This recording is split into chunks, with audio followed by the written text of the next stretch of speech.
Welcome friends, welcome to Nifty prediction video of easy share learning. तो आज हम लोग मंडे यानी 18 मार्च का प्रेडिक्ट करने का कोशिश करेंगे। लेकिन पहले ही बता दो एक चीज़, आज नया हम लोग डिस्कस करेंगे जो इसके पहले कभी भी प्रेडिक्शन वाले वीडियो में डिस्कस नहीं किया हम लोगों ने। तो एज टाइम प्रोग्रेस वो आएगा। आप लोग बने रहिए वीडियो में, मिस मत कीजिए, आगे चल के आपको काम आने वाला है।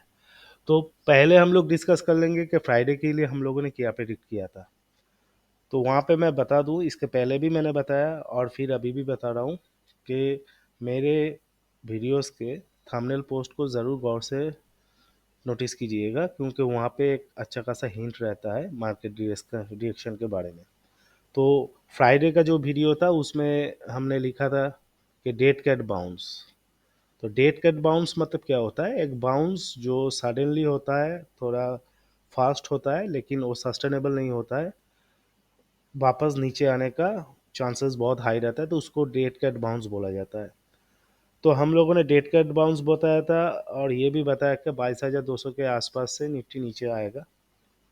तो Thursday overnight Dow Jones DXY ने भी हम लोग को सपोर्ट दे दिया, एक ओवरनाइट रैली किया DXY। एज ए रिजल्ट हम लोग का प्रेडिक्शन एकदम एक्यूरेट आया एज यूजुअल।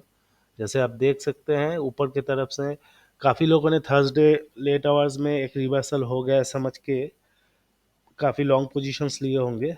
तो जिनको आइडिया नहीं था डेट कट बाउंस का या प्रॉपर एलिवेटर एनालिसिस का, तो वो लोग यहाँ पे काफ़ी अच्छे खासे नुकसान उठाए होंगे। तो यहाँ पे जैसे आप देख सकते हैं हम लोगों ने डेट कट बाउंस क्यों एक्सपेक्ट किया था। तो यहाँ पे प्राइमरीली वेव 1 हुआ था, फिर wave 2, wave 3।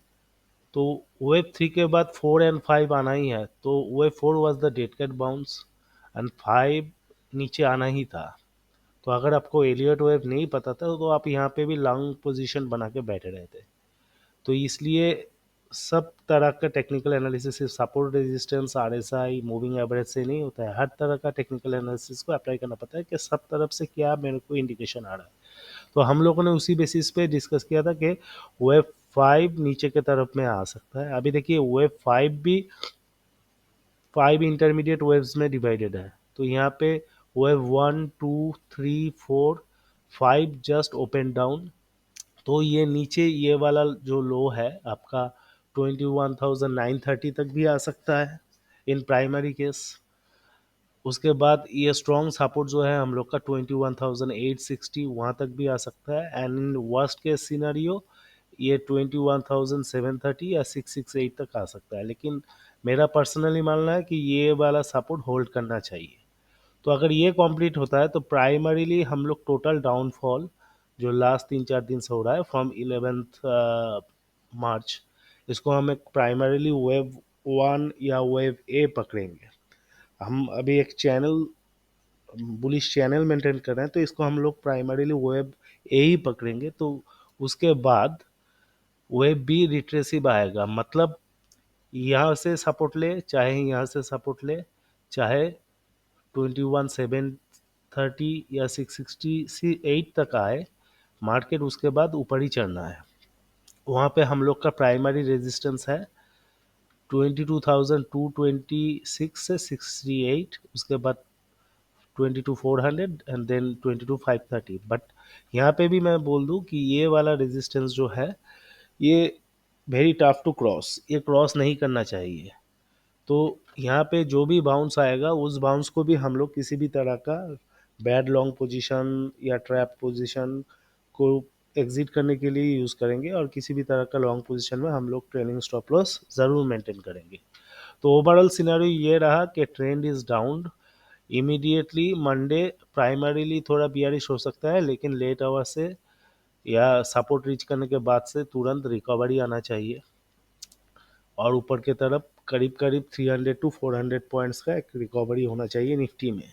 Similarly bank Nifty को भी अगर पकड़ते हैं, बैंक निफ्टी फ्राइडे को पूरा निफ्टी के साथ ताल मिला के चला है, यहाँ पे कोई मिसकॉर्ड नहीं हुआ है जैसे इसके पहले वाला दिन हुआ था। तो यहाँ पे भी बैंक निफ्टी में जैसे हम लोगों ने सपोर्ट दिया था 46,300, वो कल ब्रेक नहीं किया।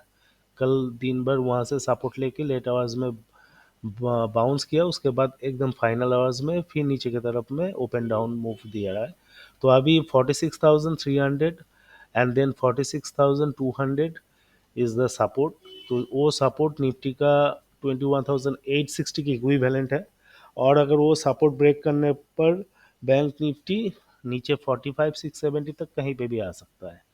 तो निफ्टी का सपोर्ट लेवल और बैंक निफ्टी का सपोर्ट लेवल को कोरिलेशन में पकड़ के रेट कीजिएगा। तो मंडे का प्रेडिक्शन किया रहा, प्राइमरीली डाउन हो सकता है, उसके बाद सपोर्ट में हम लोग लॉन्ग हो सकते हैं फॉर ए टेम्पोररी बाउंस, जो मैक्सिमम 222 250 के आसपास स्पेसिफिक पकड़े तो 22 226 से 22 268 तक जा सकता है। उसके बाद भी हम लोग का आउटलुक डाउनवर्ड ही है, क्योंकि हम लोग ओवरऑल एक 22,600 का चैनल, राइजिंग चैनल का जो सपोर्ट है वो सपोर्ट को टारगेट मान के फिलहाल चल रहे हैं। तो मंडे के लिए मेन दो इंडाइसेस का तो हो गया। डॉलर इंडेक्स जैसे थर्सडे ओवरनाइट रैली किया था, उसके वजह से फ्राइडे मार्केट गिरा, लेकिन मोटा मोटी फ्राइडे दोपहर से ही डॉलर इंडेक्स ऊपर के तरफ में ही स्टेबल है। तो मंडे अगर और ऊपर चढ़ा तो मार्केट के लिए और नेगेटिव होगा, और मंडे अगर वहाँ पे स्टेबलाइज हो गया या नीचे की तरफ आ गया तो मार्केट को बाउंस करने में हेल्प करेगा। तो इसलिए हम लोग को डॉलर इंडेक्स को मंडे अच्छी तरह से फॉलो करना है। प्लस डाउ जोन्स जो है फ्राइडे एक वाइटल सपोर्ट के पास आके लो किया है एंड क्लोज दिया है। तो ये सपोर्ट एक वाइटल सपोर्ट है, ये ब्रेक करना ना करना काफ़ी मैटर करेगा। लेकिन ये सपोर्ट ब्रेक करेगा कि नहीं, इसके लिए तो फ्राइडे शाम 7 बजे तक या मंडे 7 बजे तक वेट नहीं कर सकते, क्योंकि उसके पहले अपना मार्केट काम कर जाएगा। तो कल मतलब मंडे डॉलर इंडेक्स और डाउ जोन्स फ्यूचर दोनों को क्लोजली फॉलो कीजिए, प्लस निफ्टी का जो पैटर्न बना है उसको भी क्लोजली फॉलो कीजिए, सपोर्ट रेजिस्टेंस लेवल्स को क्लोजली फॉलो कीजिए। तो आपको डायरेक्शन मिल जाएगा। हम लोग का प्रेडिक्शन यही है कि प्राइमरीली डाउन देन रिकवरी। और आज हम जो नया चीज़ डिस्कस करने वाले हैं स्मॉल कैप। तो हम लोग जनरली मेन इंडेक्सेस को ही फॉलो करते हैं, लेकिन लास्ट टाइम जो मोस्ट हार्ट थ्रॉब सेक्टर था small cap mid cap, specially small cap, तो वहाँ पे भारी भरकम करेक्शन आया सेबी चीफ के स्टेटमेंट के बाद से।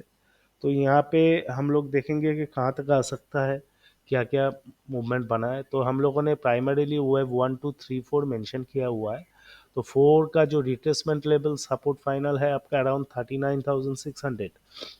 लेकिन यहाँ पे क्या पैटर्नल इम्प्लीकेशन या वेब काउंटिंग बन सकता है। तो यहाँ पे जैसे हम लोगों ने देखा है कि वेब ए बी सी बना है, तो यहाँ पे भी वेब ए बी सी बना है, लेकिन वेब सी में just web 1 2 and 3 in progress, क्योंकि 3 का भी जो इंटरमीडिएट 5 वेब्स है 1 2 3 4 ही कंप्लीट हुआ है। तो 5 डाउन मतलब कल अगर निफ्टी पहले नीचे आता है तो स्मॉल कैप नीचे आएगा।